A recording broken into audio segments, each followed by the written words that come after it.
आप सभी को जय मसीह की। प्रभु सभी को बहुत आशीष दे।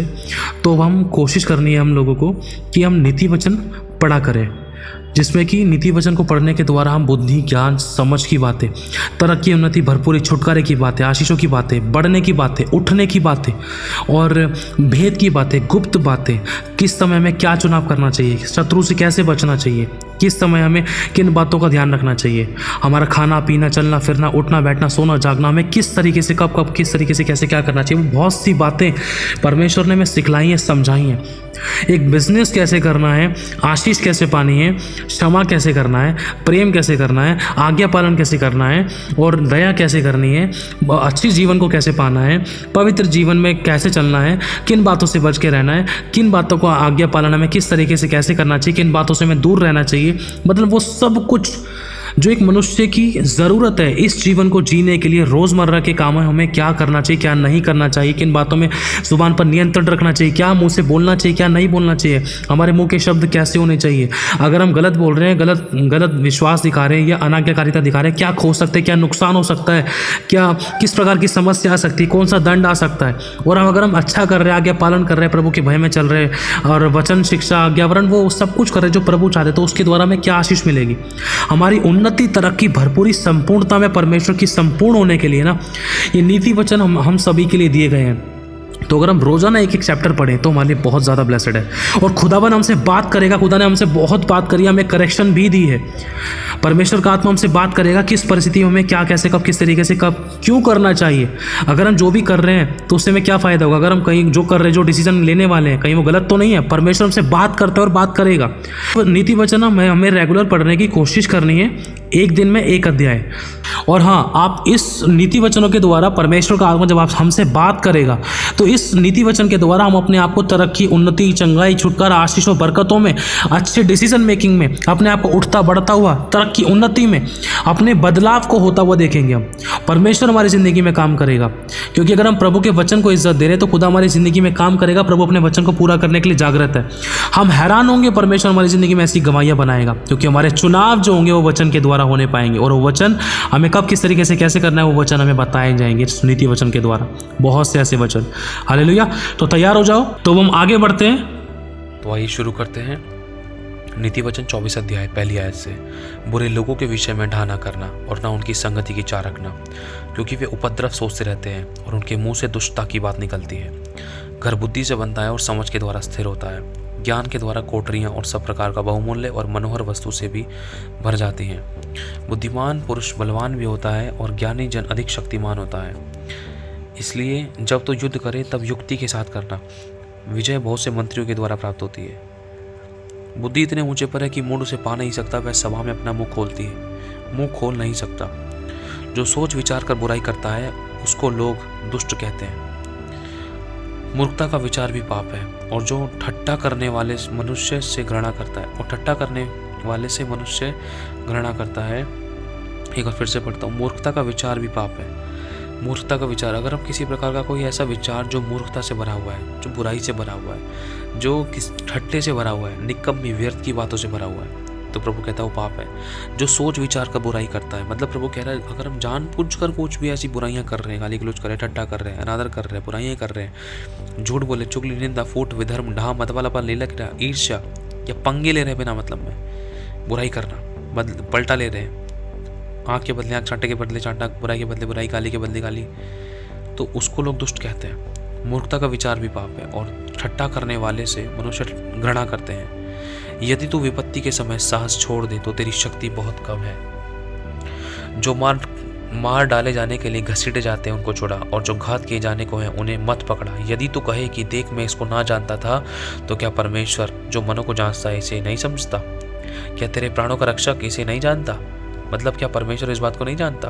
हम सोच रहे हैं हमने तो उसको बचानी है, कोई नहीं देख रहा, लेकिन प्रभु तो देख रहा, हम बचा सकते थे। क्या तेरे प्राणों का रक्षक इसे नहीं जानता? क्या वह हर समय हर एक मनुष्य के कामों का फल उसे ना देगा? हे मेरे पुत्र, तू मधु खा, क्योंकि वह अच्छा है, और मधु का छत्ता भी, मधु मतलब शहद, वचन मुंह में मीठा लगेगा। इस रीति से बुद्धि भी तुझे वैसे ही मीठी लगेगी। यदि तू उसे पा जाए तो अंत में उसका फल मिलेगा और तेरी आशा ना टूटेगी। जिसके पास परमेश्वर का वचन, उसकी आज्ञा, उसकी चेतावनियाँ है ना, तो उसकी आशा कभी नहीं टूटने देगा परमेश्वर, क्योंकि वो उसको परमेश्वर संभालेगा।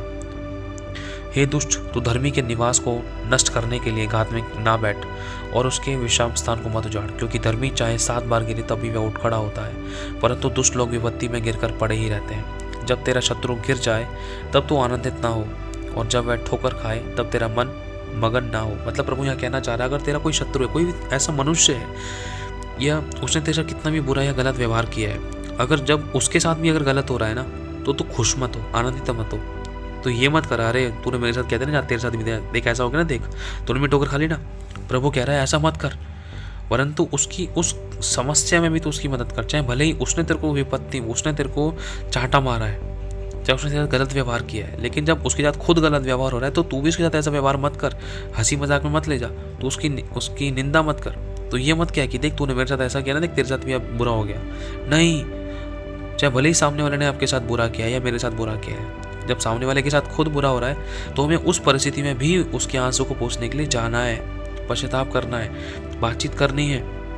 छोड़, कोई बात नहीं, हमारे बीच जो हुआ माफ़ कर दे, अब जो तेरी परिस्थिति क्या है उसको देखना, देख तेरे को कितनी समस्या हो गई थी, कोई बात नहीं, अरे मैं तेरा भाई तो, मैं तेरी बहन तो, कोई बात नहीं, तू चिंता मत कर, ये तेरी परिस्थिति भी खत्म हो जाएगी। अब तू वो मत सोच कि हमारी लड़ाई थी, हमारी लड़ाई खत्म होगी, चल।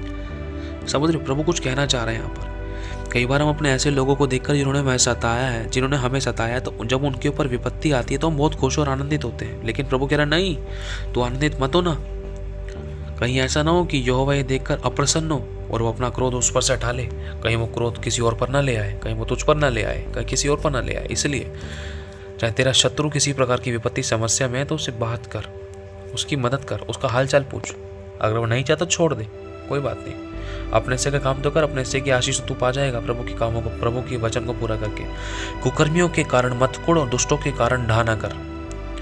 कई बार हमें कई बार लगता है यार इसकी वजह से ऐसा हो रहा है, उसकी वजह से ऐसा हो रहा है। कई बार हम सोचते प्रभु देख हम तो कितना सही चलने की कोशिश करें, लेकिन वो सामने वाला वचन को जानता भी नहीं है और इतनी बुराइयां करता है। तो प्रभु कह रहा है दूसरों के चक्कर में तो क्यों ढा कर रहा है, क्यों ढटाई दिखा रहा है, दूसरों के चक्कर में तो क्यों कुटकुटा रहा है, क्योंकि बुरे मनुष्य का अंत में कुछ फल ना मिलेगा। दुष्टों की आशा, दुष्टों का दिया बुझ जाएगा। तो दूसरों को देखकर ना संभाल ले अपने आप को, दूसरों के समान मत बन, उनके कारण कुटकुटा मत, अपनी आशीषों को तो मत खो।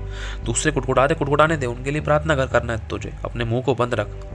अगर तेरे मुंह से बात निकले तो भलाई की निकले और प्रार्थना निकले, क्षमा दया अनुग्रह की निकले। ये नहीं कि जैसे को तैसा वाली बात है, तो कुड़कुड़ा मत, चाहे वो कितना भी गलत कर रहा है कितना भी सही कर रहा है, क्योंकि उन पर विपत्ति अचानक आ पड़ेगी। और दोनों की ओर से आने वाली विपत्ति को कौन जानता है। कुछ और नीति वचन, बुद्धिमानों के वचन यह भी हैं, न्याय में पक्षपात करना किसी भी रीति अच्छा नहीं। जो दुष्ट से कहता है कि तो निर्दोष है, उसको तो सहज हर समाज के लोग शाप देते हैं और जाति जाति के लोग धमकी देते हैं, परंतु जो लोग दुष्ट को डांटते हैं उनका भला होता है और उत्तम से उत्तम आशीर्वाद उन पर आता है। जो सीधा उत्तर देता है वह होठों को चूमता है। अपना बाहर का काम काज ठीक करना और खेत का काम तैयार करना, उसके बाद अपना घर बनाना, व्यर्थ अपने पड़ोसी के विरुद्ध साक्षी ना देना और ना उसको फुसलाना। मतलब प्रभु इस एरिया में कह रहा है 7वीं आयत 27वीं आयत में कह रहा है, देख सेवा घर से शुरू होती है। सबसे पहले अपने घर की सभी जिम्मेदारी को अच्छे से निभाना है, ठीक है। खेत का काम तैयार कर लेना, उसके बाद अपना घर बनाना, अपनी जिम्मेदारी। ये नहीं कि नहीं भाई पहले क्या कहते हैं, नहीं भाई मैं पहले प्रार्थना करने के लिए जा रहा हूँ, घर में चाहे माँ भूखी पड़ी है या पत्नी रो रही है या बच्चे ने खाना नहीं खाया है, नहीं मैं तो पहले प्रार्थना करने जाऊंगा तब खिलाऊंगा उनको। नहीं, प्रभु कह रहा है जिस मनुष्य को तू देखता है यदि तू उससे प्रेम नहीं करता, जिस परमेश्वर को तूने अभी देखा नहीं तो उस परमेश्वर से कैसे प्रेम करेगा। अरे तेरा प्रेम कामों के द्वारा प्रकट हो, तुम उससे उनको खिलाने पिलाने के बाद भी प्रार्थना कर सकता है ना। जिम्मेदारियां निभा, अपना पहला स्थान परमेश्वर को दे। कहने का मतलब जैसे सुबह उठकर परमेश्वर से बात कर, प्रार्थना कर, वचन पढ़, आराधना कर, फिर अपनी जिम्मेदारियां निभा। अपनी घर की जिम्मेदारी को कौन देखेगा, घर की जिम्मेदारियों को निभा। पत्नी का समय पत्नी को दे, माँ बाप का समय माँ बाप को, बच्चों का समय बच्चों को। फिर उसके बाद अपनी सेवकाई है, फिर सेवा कर, फिर कर प्रचार। व्यर्थ अपने पड़ोसी के विरुद्ध साक्षी ना देना और ना उसको फुसलाना। मत कह जैसा उसने मेरे साथ किया है वैसा ही मैं भी उसके साथ करूँगा और उसको उसके काम के अनुसार बदला दूंगा। मैं आलसी के खेत पर के पास और निर्बुद्धि मनुष्य की दाख की बारी के पास होकर से जाता हूँ। जाता था तो क्या देखा कि वहाँ सब कहीं कटीले पेड़ भर गए हैं और बिच्छू पौधों से ढक गई हैं और उसके पत्थरों का बाड़ा गिरा दिया गया है। तब मैंने देखा और उस पर ध्यानपूर्वक विचार किया। हाँ, मैंने देखकर शिक्षा प्राप्त की। छोटी सी नींद, एक और झपकी, थोड़ा सा देर और हाथ रखे रहने देना और लेटे रहना, तब तेरा कंकालपन डाकू के समान, तेरी घटी हथियारबंद मनुष्य के समान अचानक आ पड़ेगी। हालेलुया। प्रभु कहना चाह रहा है भाई, नींद और आलस नहीं दिखाना है। तो ये सारी गड़बड़ियाँ हो सकती थी। बड़े भारी वचन है भैया ये तो, 30 से लेकर 34 तक। कितने खतरनाक वचन, अगर ध्यान से पढ़ें।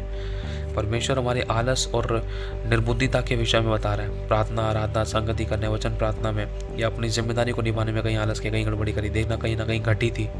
तो प्रभु कह रहा है ऐसा मत हो, पश्चाताप कर, मन फिरा, फिर से मेरे पास लौटा, अपनी जिम्मेदारी निभा।